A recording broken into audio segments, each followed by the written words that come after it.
اب مکالمہ پیش کرنے کے لیے دعوت دی جا رہی ہے شبستہ اور امرین کو، وہ آئے اور مکالمہ پیش کرے جس کا موضوع ہے پردہ و بے پردگی۔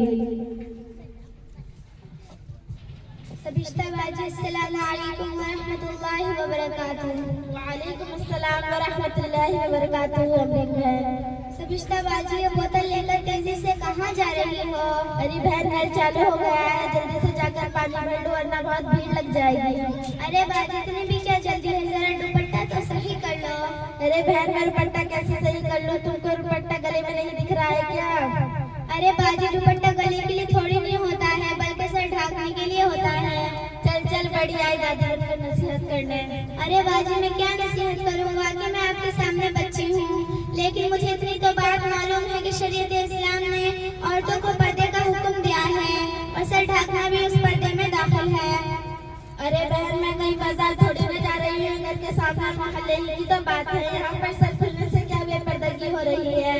ارے باجی، یہی تو ہماری ماں اور بہنوں کی بھول ہے کہ گھر اور محلے میں سر کھلے رکھنے کو بے پردگی ہی نہیں سمجھتی، بلکہ جبکہ سر کو ہر وقت ڈھک کر رکھنا چاہیے۔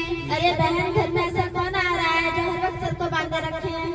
ارے باجی، گھر میں بہت سے ایسے مرد آتے ہیں جن سے پردہ کرنا ضروری ہے، جیسے دیور، چچا زاد بھائی، تایا زاد بھائی، ماموں زاد بھائی، پھوپھی زاد بھائی، خالہ زاد بھائی۔ ان سب رشتہ داروں کے سامنے ہماری ماں اور بہنوں کا سر بھی کھلا رہتا ہے، گردن بھی کھلی رہتی ہے، بازو بھی کھلا رہتا ہے، اور بے پردہ ہو کر بے فکری سے بیٹھ کر آرام سے باتیں کرتی رہتی ہیں۔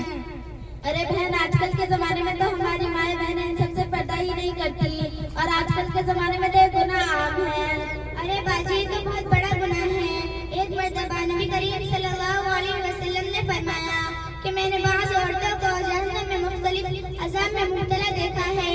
ایک عورت کو دیکھا کہ وہ جہنم میں اپنے بالوں کے ذریعے لٹکی ہوئی تھی اور اس کا دماغ ہانڈی کی طرح پک رہا تھا۔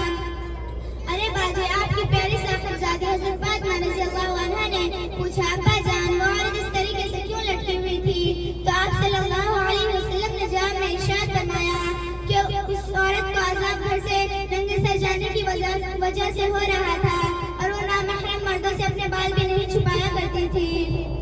ارے بہن، اللہ کی پناہ۔ اچھا امرین بہن، مجھے ایک بات بتائیے، جو ہمارے بال کنگھی کے ذریعے باہر نکلتے ہیں اور سے لے جا کر بچے بیچ کر جو چیز کھا لیتے ہیں، کیسے کرنا